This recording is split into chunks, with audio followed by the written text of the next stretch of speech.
Celuk Gus repot. Nak ora alim ra pantes. Nak beling ra pantes. Salam templek 1.000 njaluk swarga. Kan kok mentalane 1.000 njaluk. Kamu nginep di hotel 100.000 itu tidak cukup, apalagi untuk bayar apa? Surga. Itu nggak sopan sekali.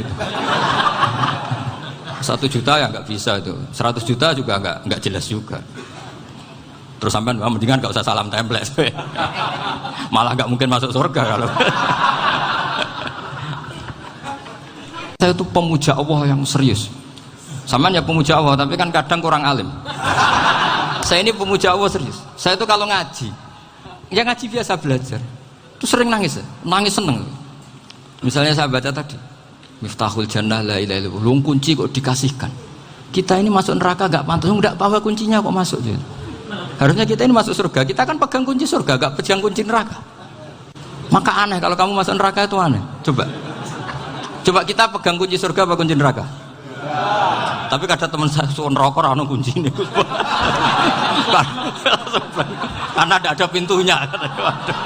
Terus saya bilang, kamu kok tahu? Memangnya mau ke sana kata saya.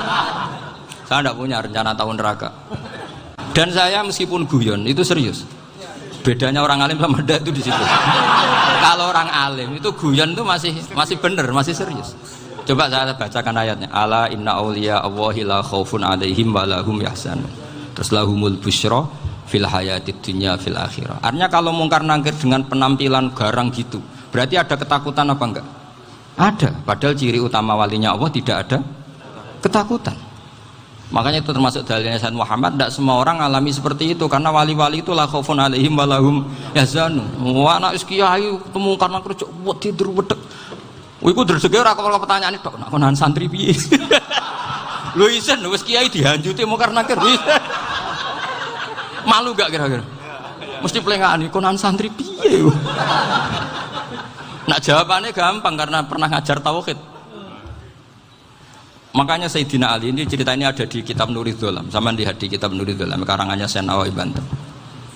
Itu Sayyidina Ali itu ya, andekan orang biasa mungkin ya agak-agak hasut, tapi ini wali gak boleh kamu katakan hasut. Dia itu mangkal sama Umar. Orang kok setiap orang pernah dibentak. Apa dia berani bentak mungkar nakir? Penasaran dia. Bagaimana kerengnya Umar itu berlanjut enggak gitu kira-kira. Akhirnya minta, ya Allah saya minta kasyaf. Ya karena yang minta Sayyidina Ali karena mau wajah dituruti sama kasyaf. Dilihat Sayyidina Umar pas meninggal itu. Jadi hasud itu ya kadang penting asal baik. Loh betul bahasa Kanjeng Nabi kadang la hasada illa fisnaten. Itu Nabi bahasakan ya hasad. Gus Verson saja yang nafsirkan ghobtoh itu kan gaya-gayanan sebagai ulama. Aslinya Nabi ngendikannya itu la hasada illa fisnaten. Ulama yang ganti itu namanya ghobtoh. Wong Nabi sendiri nyebut hasad kok kamu tafsiri ghobtoh. Ya hasad ya hasad. Udah tidak usah ditawil-tawil pokoknya gitu. Kalau sama nggak percaya nggak apa-apa. Kok gitu aja kok repot. Karena sama nggak percaya kemungkinannya 2. 1 nggak ngerti. 2 sama-sama alim kan dari awal kalau sama-sama alim kan laisa li alimin ayuqallida aliman akhor. Kita nggak perlu saling mengikuti. Ngapain hasud? Biasa aja. Akhirnya Sayyidina Ali kasut. Pas Umar bangun, setelah mati kan bangun, setelah meninggal bangun. Mungkar nakir datang dengan perang yang sangat garang. Itu digambarkan Sayyidina Ali matanya itu kal kidril ghali. Kayak apa? Kendil yang apa? Menganga. Wah seru. Sayyidina Ali senang, paling takut ini Umar. Senangnya bukan main. Wah ini mesti takut Umar. Biasa. Ternyata enggak. Umar malah bangkit. Woi mungkar nakir dia. Kamu tahu menghadapi siapa? Itu betul. Kamu itu menghadapi temannya ahabbal khalqi ilallah. Yang diandalkan temannya bukan dia. Kamu tahu yang kamu hadapi. Saya ini teman kekasihnya Allah. Jadi boleh kamu mengandalkan Mbak Virjon. Tapi nanti resikonya mungkar nakir tanya, itu Virjon siapa? Wah itu masalah itu kan. Makanya syaratnya wali itu harus ma'rufun fis sama. Di langit sudah populer. Makanya dulu ada orang yang saking seninya Abdul Qadir ditanya apa saja jamnya Abdul Qadir Al-Jilani itu aman karena beliau populer. Makanya program kita harus populer dulu di langit. Nah, itu nanti kalau dicatut oleh santri-santri nggak apa-apa. Kalau nggak populer nanti dicatat, itu siapa? Masalah ini. Umar itu yang dibanggakan itu, kamu tahu saya siapa? Ya enggak tahu. Saya ini temannya kekasihnya Allah. Temannya Muhammad. Iya, Muhammad Rasulullah. Wah, mikir, waduh, repot. Loh, di dunia aja gitu kan, temannya presiden, temannya panglima, apalagi ini temannya Sayyidul Awalin wal Akhirin. Di dunia aja bilang temannya presiden, menteri, orang sudah takut, apalagi ini temannya Sayyidul Awalin. Hanya makan nangkir terus konfirmasi sama Allah, gimana ya Allah ini ngadepi.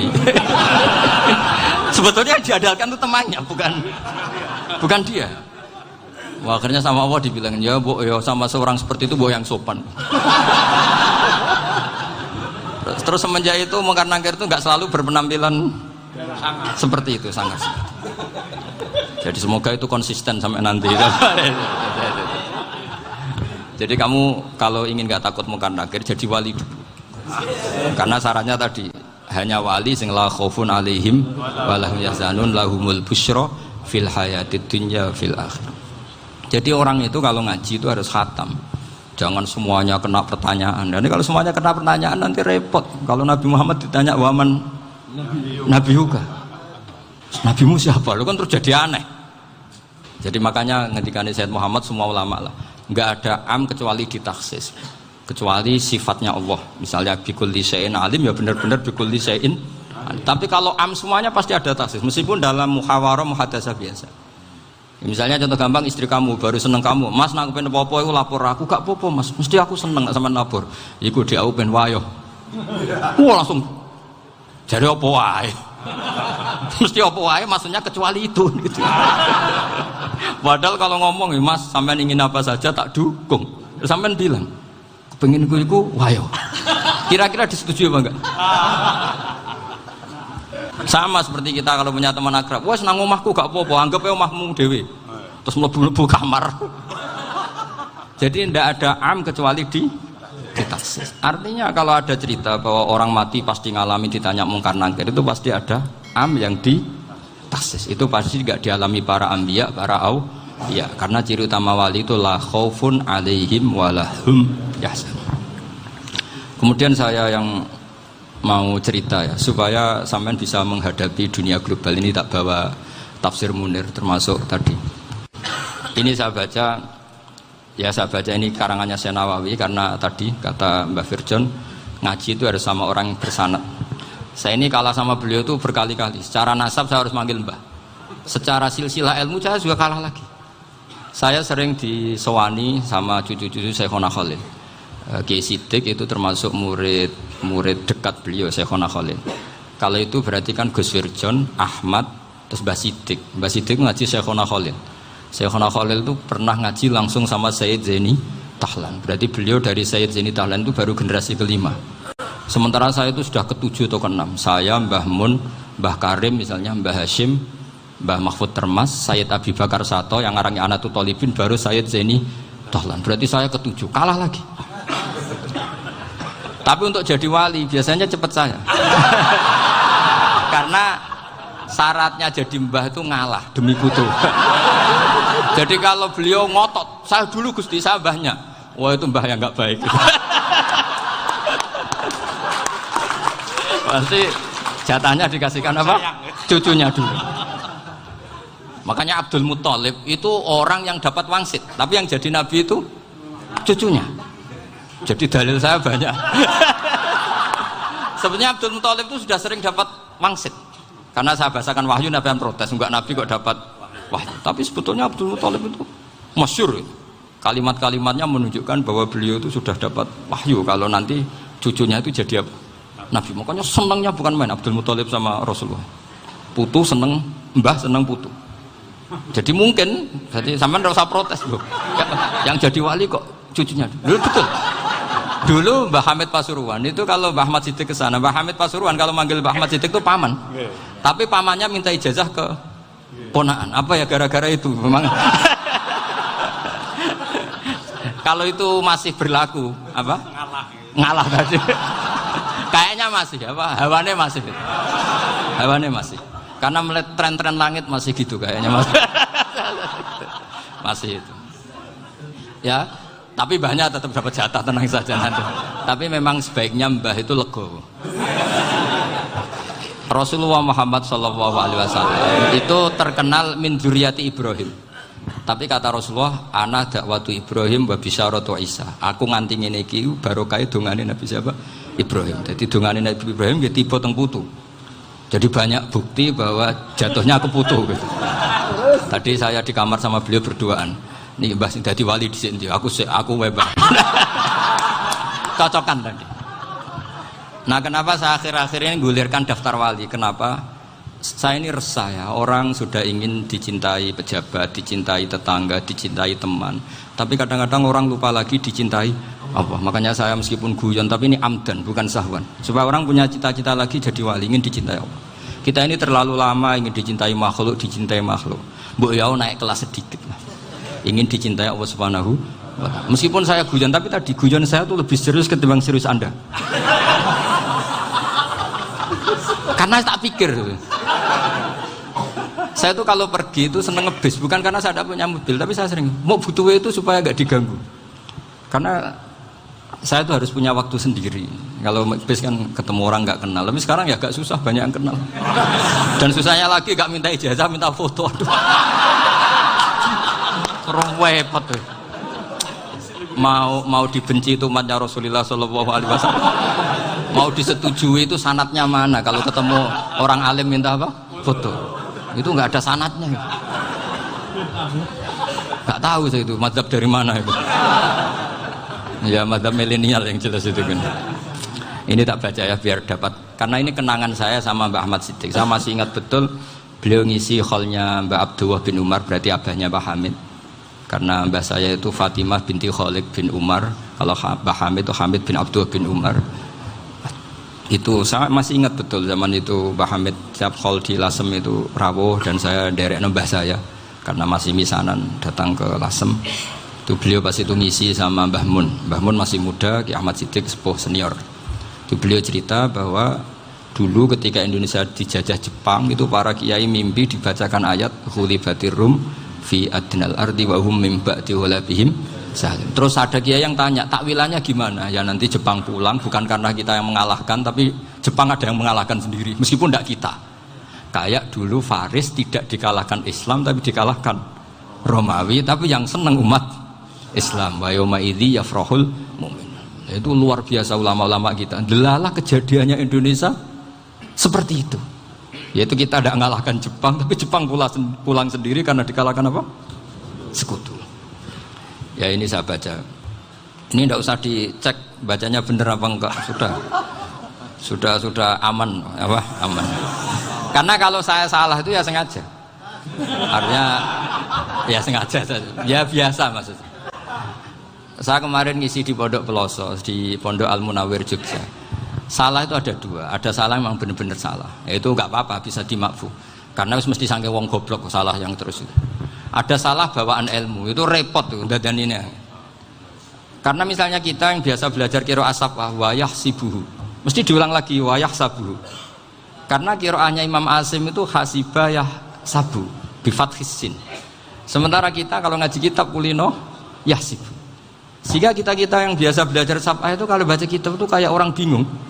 Kadang-kadang yang ngaji juga bingung. Gus Pak mau cok bulan piling. Ya tepat-tepatan. Ada yang mengatakan Gus Pak bingung. Ada yang mengatakan Gus Ba alim alama, ya tepat-tepat nasib tadi. Karena memang ya sab'ah memang seperti itu. Misalnya kufuan itu Imam Asim baca kufuan. Tapi beliau punya murid namanya Syu'bah. Itu kalau baca kuf'an. Makanya kita itu, ini kan khataman Quran ya. Jadi saya menyinggung sedikit tentang qiraah sab'ah. Tadi beliau juga sudah tak kasih kitab saya Hifdzuna Liyadal Mushaf. Sama tak ajari latihan sab'ah. Memang angel ya. Makanya yang nggak bisa itu wong pinter, sudah tahu angel ya nggak usah diteruskan kan. Orang menghindari barang angel itu pinter apa goblok? Pinter. Berarti wong goblok pinter. Saya tuh makanya sama orang goblok tuh respect. Jadi orang alim tuh angel apa gampang? Angel. Menghindari barang angel pinter apa goblok? Loh, orang menghindari barang angel pinter apa goblok? Pinter. Berarti wong goblok pinter. Jadi saya sama orang-orang goblok itu respect.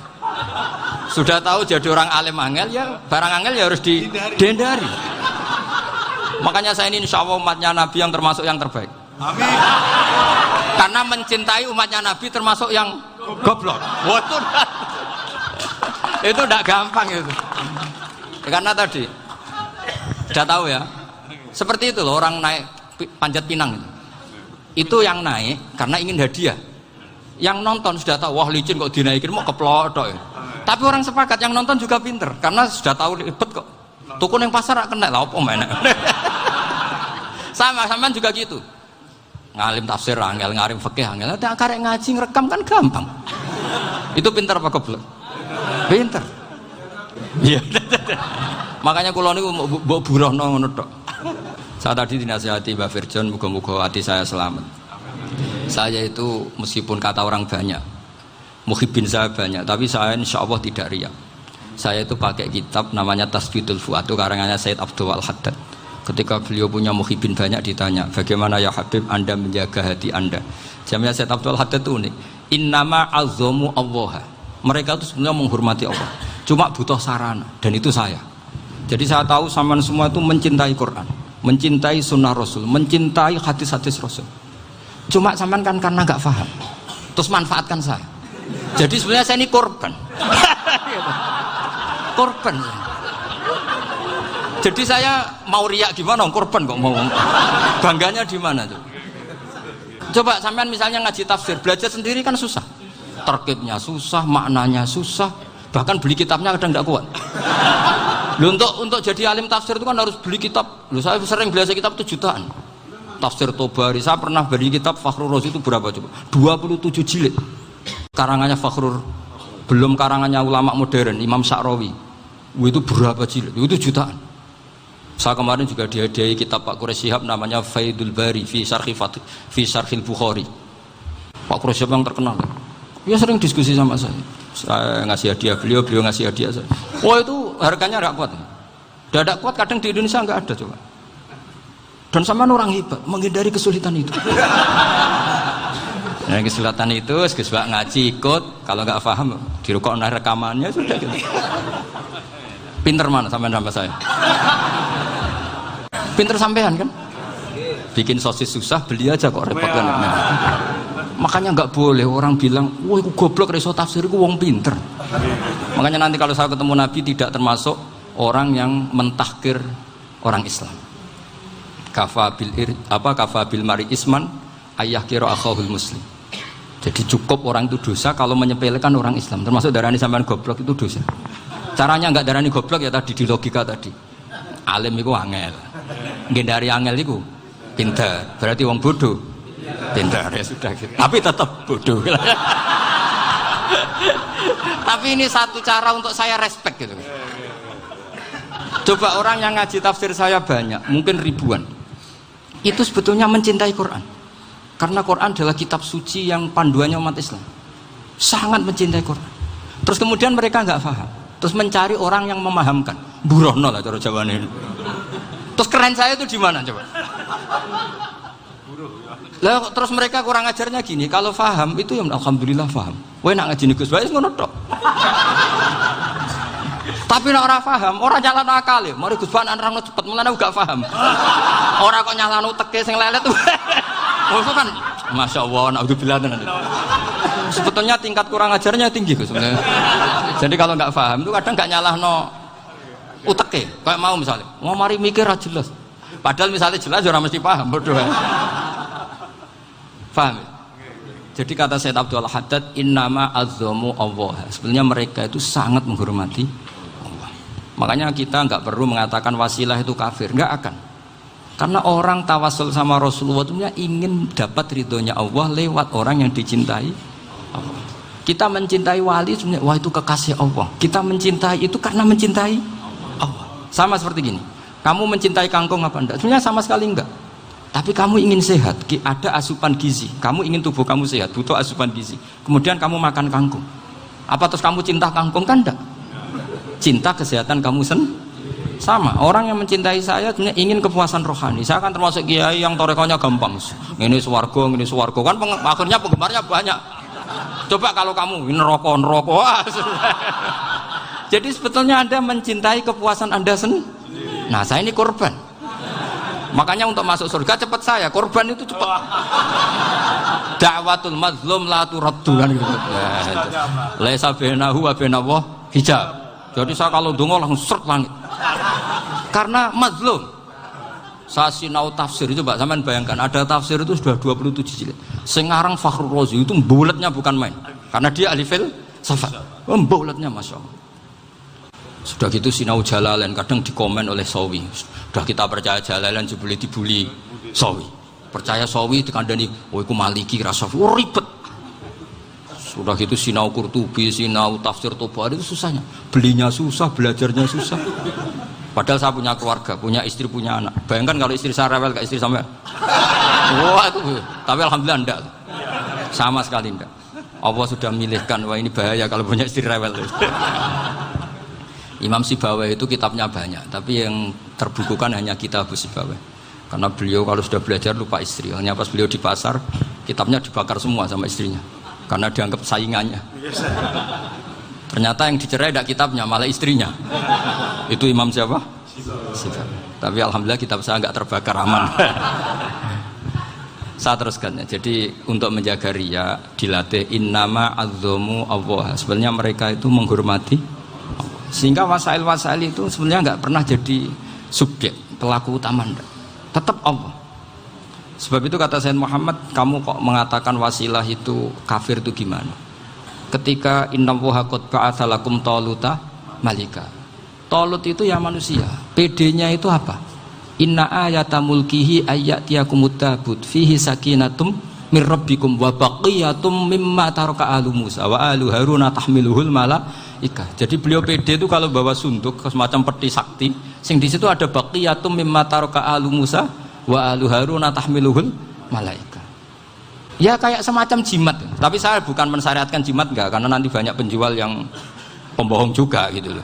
Cuma cerita, kamu tidak usah mengatakan kafir. Dulu Talut PD-nya kalau bawa sunduk semacam peti kesaktian yang di situ ada baqiyatum mimma taraka alu Musa wa alu Haruna tahmiluhul malaika. Sehingga Khalid bin Walid meskipun beliau sahabat dan menyaksikan wajah Rasulullah SAW, itu bawa sya'aratun min sya'aratihi Rasulullah SAW, bawa rambutnya Nabi.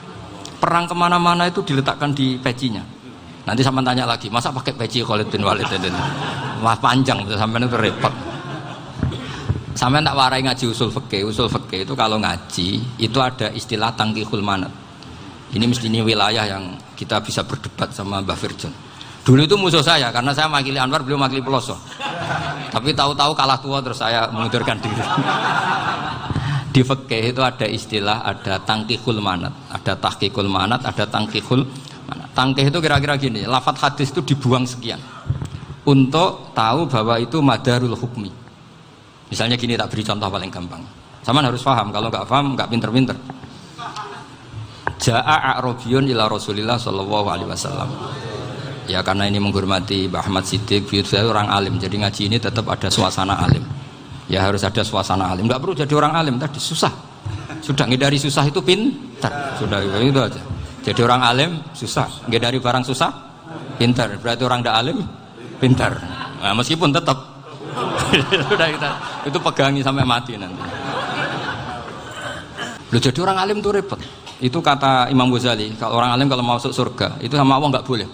Kamu nggak boleh langsung masuk surga. Coba cari umat kamu, syafaati dulu. Nah, saya takut nyari sampean tidak bisa kembali. Saya tidak punya rencana itu. Pokoknya mau masuk. Golek sampean kuaduan. Aduan balik raroh dewe, wah repot nanti saya. Berat jadi orang alim itu berat. Ya saya teruskan ya. Ada tangkihul manat. Ja'a a'rabiyun ila Rasulillah sallallahu alaihi wasallam. Faqala ahlaktu wa ma ahlakaka qal waqatu imraati fi nahari Ramadan. Ya sidang kita, saya ini rusak ya Rasulullah. Kenapa? Karena saya menjima istri saya fi nahari Ramadan. Terus kata Nabi, kamu harus bayar kafarah. Napa Nabi kafarah? Puasa 2 bulan. Wong baru 1 hari aja terjadi gitu kok disuruh puasa 2 bulan. Ya tidak kuat ya Rasulullah. Baru berapa hari saya puasa aja kecelakaan seperti itu. Apalagi kalau sampai 2 bulan. Tidak ya Rasulullah. Ya sudah kalau gitu kamu pertama ngasih makan apa? Itku rokobah kan, pertama merdekakan budak. Tapi kan sekarang nggak ada budak makanya terus sekarang langsung puasa. Wah ini nggak bisa semua. Ya sudah ngasih makan orang 60. Kasihkan siapa ya Rasul? Ya orang fakir. Saya ini paling fakir. Di kampung saya ini orang paling fakir. Jadi mulai dulu orang fakir itu hubungan suami istri itu paling lancar. Mulai dulu. Makanya orang fakir itu anaknya banyak. Karena hiburannya hanya itu. Wong Ramadan aja. Coba mau ke ATM nggak punya uang, mau antri di bank nggak punya, mau apa coba? Itu mulai dulu. Ini sanatnya mutasil. Wah, akhirnya sudah sanksinya kan tadi ya idku raqabah atau puasa 2 bulan berturut-turut atau ngasih makan 60 orang miskin. Lalu kata ahli usul fikih, kata A'rabi dibuang, nggak menjadi catatan hukum. Orang kota pun kalau melakukan itu juga kena sanksi yang sama. Imro'atau juga dibuang. Andai kan itu dilakukan untuk amatnya juga ketentuannya sama. Nah sekarang perdebatan antara Imam Syafi'i dan Imam Malik begini. Sekarang pertanyaan gini, jima istri itu hukumnya boleh apa haram? Boleh kan? Lalu kalau ada orang tanpa udzur kemudian makan siang-siang, cara Imam Malik hukumnya sama, harus kena sanksi yang sama. Karena sama-sama hadku hurmati Ramadan bighairi udzrin syar'iyyin. Sama-sama merusak hukum Ramadan tanpa udzur syar'i. Lo jima itu tidak zina. Kan hukumnya jaiz. Nah sekarang makan hukumnya jaiz, harusnya juga kena ketentuan yang sama. Cara pikirannya Imam Malik. Nah alhamdulillah Imam Syafi'i gak setuju. Wah cara setuju repot. Bahkan orang-orang Syafi'i sudah punya khilah, kalau gitu minum dulu. Iya biar gak kena. Iya biar iftarnya pakai minum. Setelah minum baru jima kan. Ini sudah menyiapkan khilahnya. Ini khas Syafi'i ini, bongsong rekayasa hukum. Nanti bisa belajar jauh cara ngakali hukum. Makanya guyonan yang masyhur Gus Dur itu gitu. Ada seorang kiai atau Gus lah, ya punya salah, namanya manusia kan punya salah, entah cangkruk entah apa, pokoknya punya salah. Ada wartawan yang ngiranya semua kiai itu orang suci, sehingga tanya sama Gus Dur, Gus itu ada kiai kok ya pokoknya salah lah gitu. Tapi jangan bayangkan dosa besar, enggak, kecil-kecil aja. Itu gimana itu, padahal kiai kan orang suci. Jawabnya Gus Dur lucu, ya justru yang boleh salah itu para kiai, kalau kamu nggak boleh. Loh, kok bisa Gus? Karena mereka tahu caranya tobat. Repot. Kalau kamu nggak tahu caranya, sama pelanggaran hukum itu ya harus pakar-pakar hukum. Itu yang tahu caranya rekayasa. Kalau kamu ya kena pasal kan ya. Jadi kamu jangan niru saya ini punya sekian cara untuk kembali. Nah itu namanya khilah. Makanya kata Sayyid Muhammad, kamu tidak usah anti khilah, karena Abu Hanifah itu membolehkan khilah, kitabul khiyal. Yang penting kamu soleh dulu, setelah soleh nanti Allah maklumi. Soleh dulu, syaratnya soleh dulu. Kalau tidak soleh jangan. Contohnya gini, ada orang mau puasa lemes sekali, mau makan, gampang. Kalau langsung makan kan kayak hadku hormati Ramadan biwiri udrin syar'iyyin. Aku langsung mau jembera sowan Mbah Firjon. Sudah status saya apa? Musafir. Ya sudah, berangkat aja sampai Tuban makan. Nanti kalau nggak jadi ya nggak apa-apa, sudah. Kan mulai pergi sudah musafir. Saya tidak tahu nanti malaikat tertarik gebuki nggak tahu. Tapi itu ada khilahnya, asal soleh. Karena kata Sayyid Muhammad dan semua kitab mengatakan itu. Kalau sama nggak tahu ya kebablasan. Nabi Ayub, nabi yang terkenal gudikan itu siapa? Ayub ya. Nah, itu yang Israiliyatnya kan seru lah. Gudikan dikukur bek kreweng itu terlalu lah kalau itu. Untuk kreweng konti ning Arab ora ono kreweng itu sudah masalah itu. Singkat cerita, Nabi Ayub ketika diasingkan kaumnya itu kan nggak punya sumber makanan. Lah orang lelaki itu mulai dulu egois. Istrinya Nabi Ayub itu cantik sekali. Udah cantik, rambutnya bagus. Makanya kamu nggak usah tanya kenapa istrinya kayak banyak yang cantik. Ya nah warasatul anbiya, nggak boleh gitu. Kalau nggak cantik ya warasatul anbiya dari segi balak. Istrinya Nabi itu semuanya cantik. Nggak usah tanya sebabnya apa, pokoknya gitu, semuanya cantik. Singkat cerita, beberapa kali istrinya Nabi Ayub itu kerja demi bisa nafkahi Nabi siapa? Suatu saat itu tidak ada pekerjaan yang cukup untuk beli roti. Satu-satunya peluang dapat rezeki itu putrinya raja itu rambutnya berondoli. Terus ada sayembara siapa yang rambutnya bagus mau dibeli. Sampai rambutnya istrinya Nabi Ayub itu dijual. Nabi Ayub tersinggung karena itu mengurangi kecantikan. Jadi lelaki mulai dulu gitu. Udah nggak urun kalau istrinya nggak cantik itu komplain. Itu khasnya lelaki. Jadi kalau kamu gitu ada sanadnya juga, tenang saja ya. Komplain ya pegawaian itu. Saking mangkelnya Nabi Ayub terus ngendikan la adriban naki mi'ata sautin. Kamu akan saya pukuli dengan mi'ata sautin atau dengan 100 cambukan. Atau mi'ata dikhtin atau mi'ata apalah sesuai konteks zaman itu. Engko namuni pecut tuku konti kok ribet lagi. Singkat cerita akhirnya ketahuan bahwa istrinya menjual itu demi Nabi Ayub. Allah nggak ridho kalau kekasihnya yaitu istrinya Nabi Ayub wis perjuangan kayak gitu malah kena hukuman. Tapi Allah juga nggak ingin kekasihnya yang bernama Ayub melanggar sumpah. Padahal beliau sudah sumpah, wallahi demi Allah nanti tak pukul dengan 100 kali.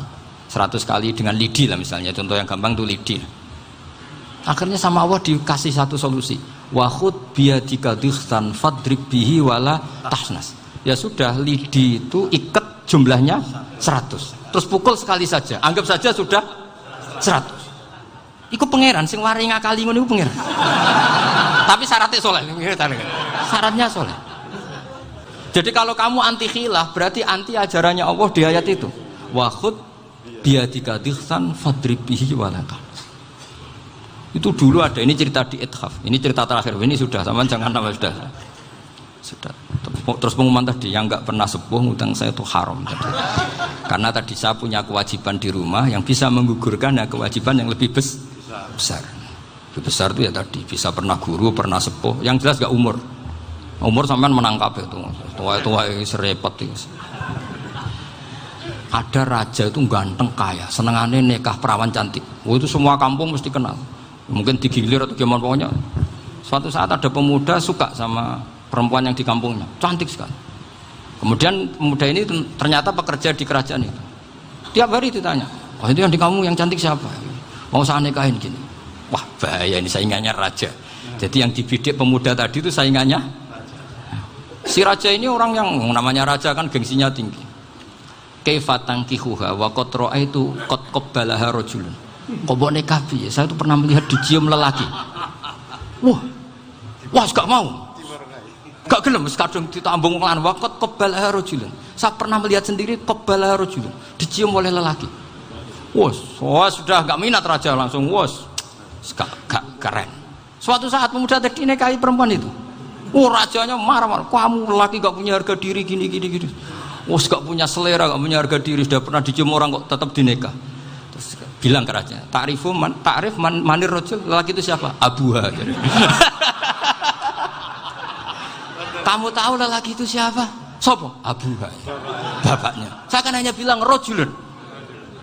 Pernah dicium lelaki. Lah pikirannya raja itu lelaki kue-kue ngene iki. Tapi butuhe canom mau raja ben gak sida itu aja tuh. Baru kayak digulirkan gitu waqat qabbalah rajulun. Wah nggak mau. Setelah itu suatu saat pegawainya tadi nikahi perempuan. Kamu nggak punya harga diri gini.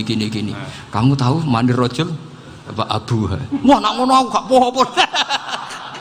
Lah monggo sakniki wis bojo kula. Ora trimo wis diambung wis macam-macam. Lah itu namanya khilah. Apa? Khilah. Kalau di Balawa disebut tauriyah atau apalah. Tapi saya tidak ngajari sampean seperti itu. Sudah pinter sebelum saya ajarin. Bangsa ngakali kan sudah pinter. Saya kira demikian. Assalamualaikum warahmatullahi wabarakatuh.